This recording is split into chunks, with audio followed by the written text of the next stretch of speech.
We will go ahead and call the meeting to order. Roll call, please. Chairman Ferris, Here. Commissioner Mondragon, Here. Commissioner Percival, Here. okay, Commissioner Foxes. Here. 4 present, we have a quorum. Thank you. We can Pledge of Allegiance, all rise, please. Ready, begin? I pledge allegiance to the flag of the United States of America and to the republic for which it stands, one nation, under God, indivisible, with liberty and justice for all. Thank you. Can I get an approval of the agenda? I'll move. I will second. I'm sorry, who made the motion? Bernie. Thank you.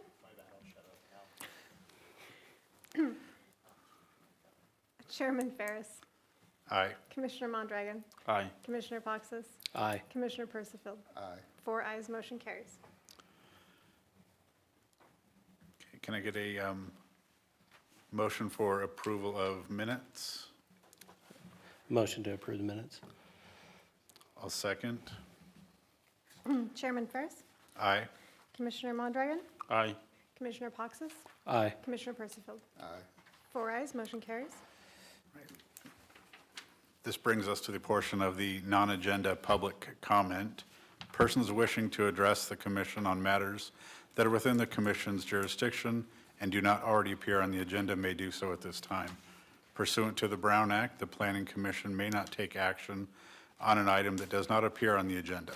Speakers are limited to 5 minutes, and public comment section of the agenda is limited to a total of 1 hour. Each speaker is asked to provide his or her name. Do we have any public comment? No. Anybody on the phone? No? Okay, moving on. Discussion and other action items. We have a draft commercial landscape ordinance recommended to City Council and draft commercial landscape ordinance. Staff report. Good evening. So we have talked about this a couple of times, and I do, before I start, I want to thank our commissioners, Cody and Bernie, for dragging this through the finish line for me today with a lot of help. So we do have some changes, and I have printed that out for the public. There are additional copies on the dais down here, so if you want to see, and then the changes to the ordinance are in yellow. But to start, this came about just because as we've become more water efficient, a lot of the commercial has stopped watering.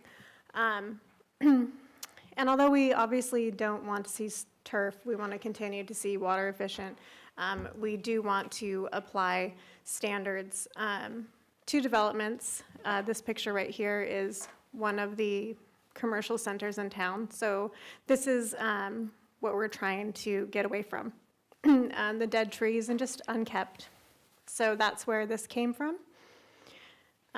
What is in this proposed ordinance is an amendment that clarifies required maintenance.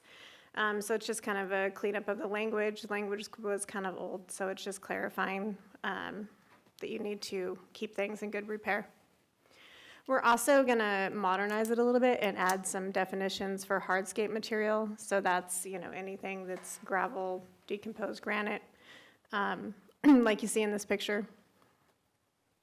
So that kind of stuff, so that when we're talking about landscaping, we're not talking about, turf. We're just modernizing that and adding in hardscape materials as part of those standards. So this additional section, what it's going to do is it's going to set the minimum landscape coverage for sites, and that's based on zones. I do want to clarify, this is just commercial. This is not residential. This is not anybody's house.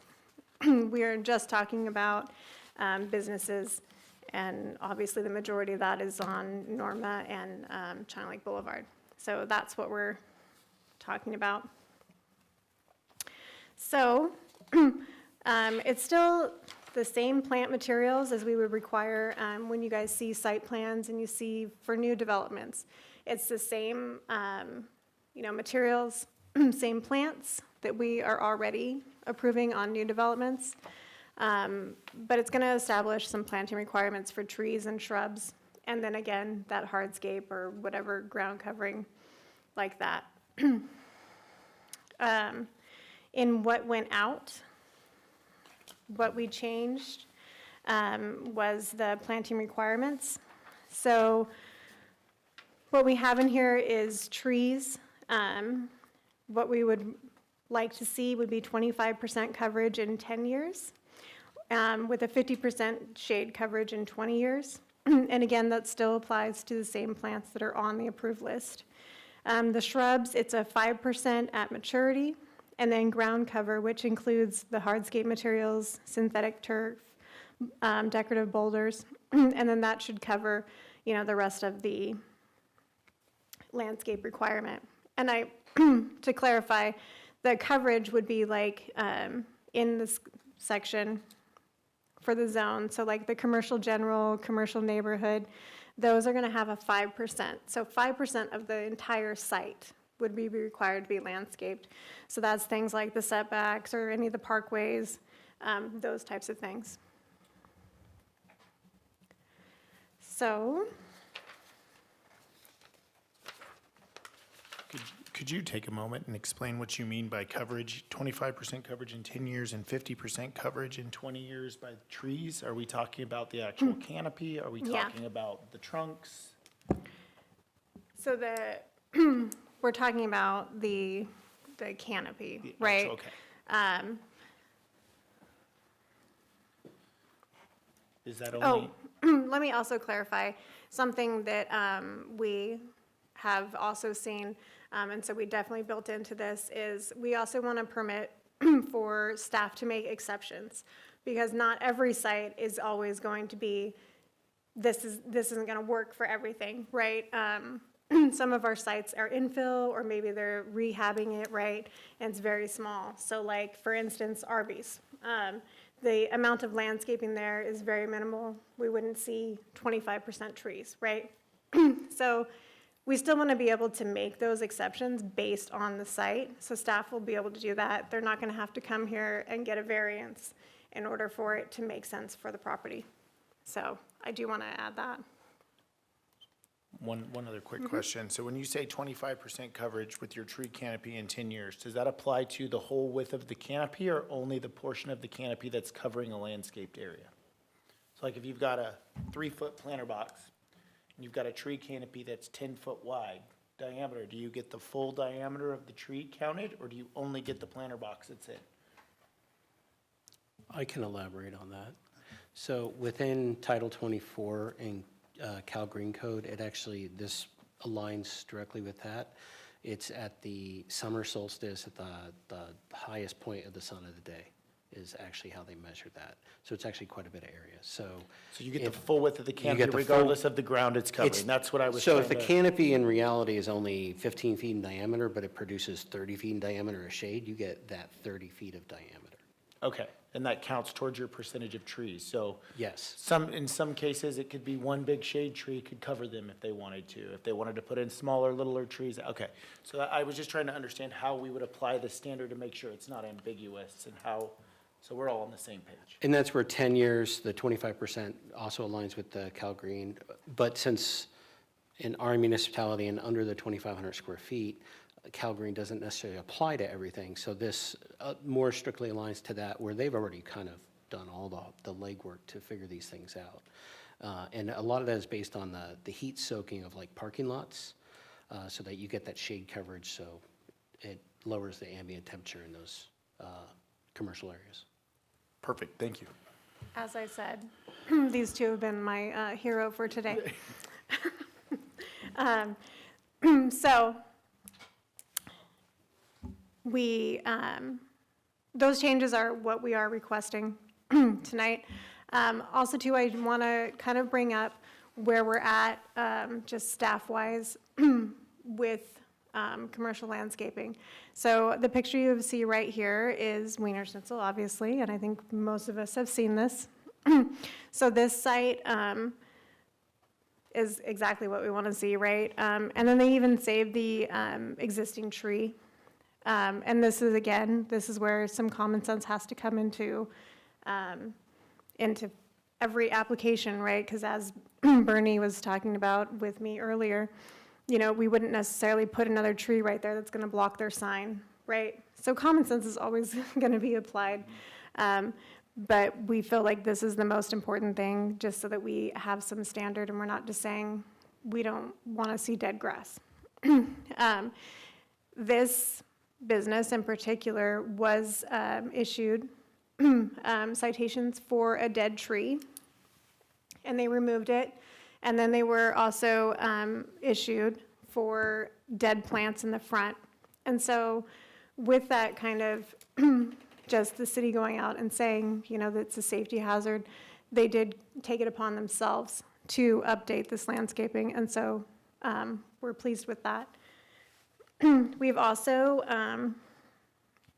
had tree removal at Dollar Tree, at Alley's Steakhouse, and the tobacco shop that's next door, Del Taco, Boulder Point Mobile Home Park, the Heritage Plaza has removed a bunch of trees that were dead, and the Ridgecrest Villa Apartments. So code enforcement has been out there, and we've really been working hard to clean up just the safety hazards. And so we're looking forward to transitioning into this next step by working with business owners to bring our commercial centers into better repair. So with that, I also want to go into compliance. So when this ordinance, if it's adopted by council, when it becomes effective, then we would notify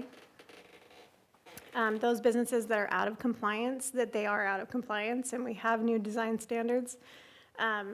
With that, it would give them 30 days to respond to us, to let us know how they intend to proceed.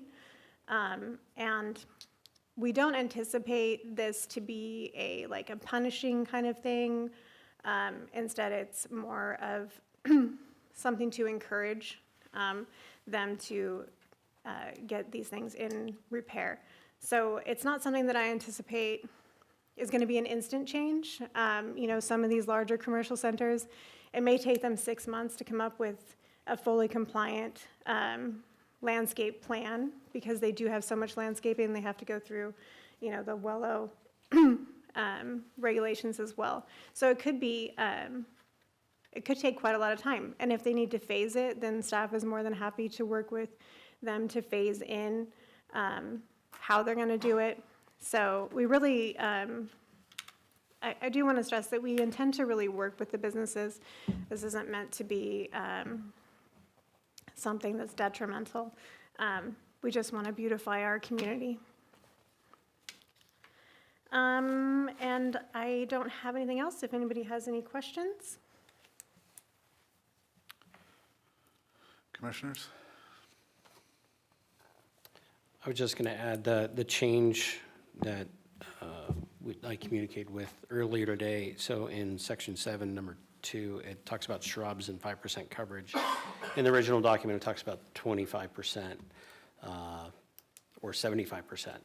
So if the picture of Wiener Schnitzel is a good example of, that's about 5% of shrubs, and that looks really nice. There's a couple other businesses in town. One of the other photos in here was a good example of 5%, and that's obtainable and maintainable.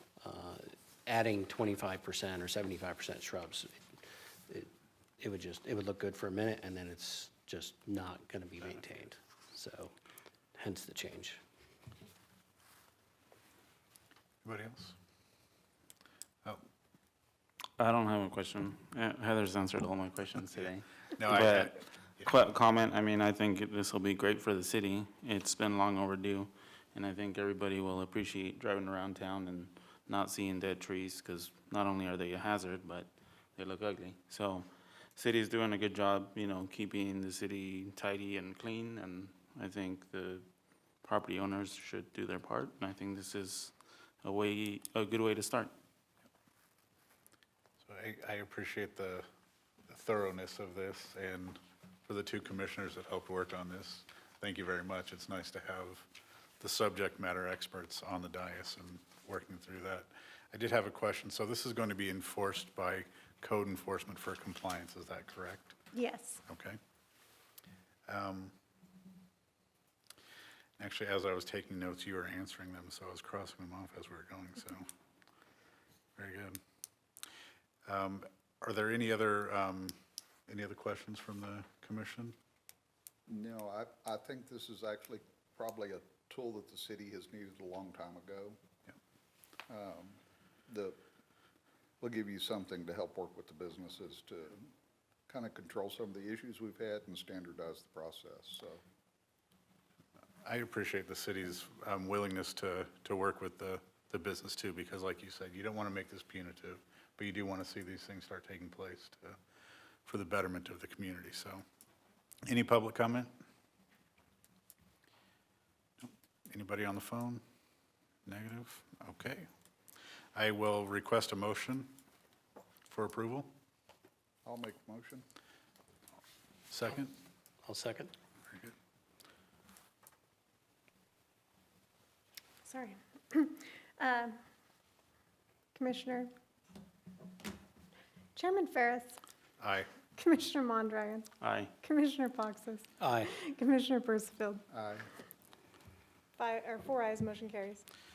Very good. Okay, we will go ahead and open the public hearing for tentative tract map TTM 7517, a request to subdivide 13.57 acres into 18 parcels for the development of a single-family residential APN 509-020-43. Applicant is Jeremy S. Smith, Development. Staff report? All right, so this map is in College Heights area. This is the Maravilla development. So this was previously Phase C of tentative tract map 6221. So as you can just see from the aerial, the previous phases are the actual completed neighborhood there. So a new builder is taking over to construct these houses. The previous map did expire, so that's why it's back to us as a new map. This is the site. You can barely tell because it is so much larger than, than I anticipate what 13 acres would look like. But the block wall is already constructed. The site's already graded, so again, it's just infill there. On what was previously approved. So this is zoned estate residential. The property is also designated residential estate in the general plan. So the 18 lots, the smallest lot is a little over 22,000 square feet. The minimum size is 10,000, so it does conform with the minimum lot size. The same, it conforms the zoning code for the frontage and the lot depth for each of those lots. It helps us, these are all of the general plan goals and policies that it aligns with. So that's just encouraging the infill development, meeting local housing needs, landscaping, single-family, walls, fences, all of the general things that you guys keep hearing me say every month. So this one, again, as we saw with the previous maps, there was a negative declaration adopted for this in 2008 when the tentative tract map 6221 was approved. There isn't any change that would require a new CEQA, so we're declaring this as exempt under section 15162, which says that no further environmental is necessary if it's already undergone one.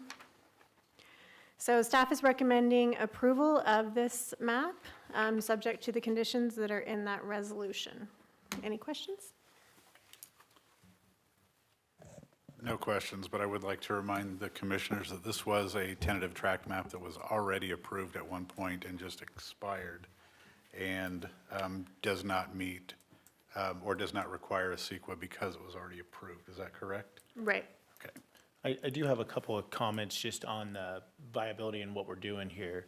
As you guys will look, if you look at page 2 of 3 in the tract map in your packet, you will see there's a call out at the top right that says a public use lot in favor of the city of Ridgecrest per tract 6221, Unit A, Book 53, page 82 of official records. That was the designated sump that we used to have on all of our developments for runoff. However, I have a little bit bigger plan that I would like to do. Our code does specifically say we don't want local detention. In my opinion, I feel that this is, by definition, local detention. I would like more regional, like our code says, and we are exploring options of where we can put a detention basin in and storm drain in just north of this in the future. So with that, we did change that lot. We are going to vacate that on behalf of the owner to allow for another residential lot. There will be a 15 or 20-foot storm drain easement that runs along the eastern boundary of College Heights on that lot, where there will be a pickup that we can pick the water up and get that to China Lake Boulevard, and then in the future, tie into it and take it to the larger sump for the regionalized detention. Other than that, there's no substantial changes to this. There's going to be some small grading changes to steepen some slopes to generate some dirt to fill that hole, but other than that, it's remained largely the same. Commissioner comments? No? No comments. Any public comment? Seeing none? Go ahead and request a motion. I'll move. I'll second. Chairman Ferris? Aye. Commissioner Mondragon? Aye. Commissioner Poxis? Aye. Commissioner Percival? Aye. 4 ayes, motion carries.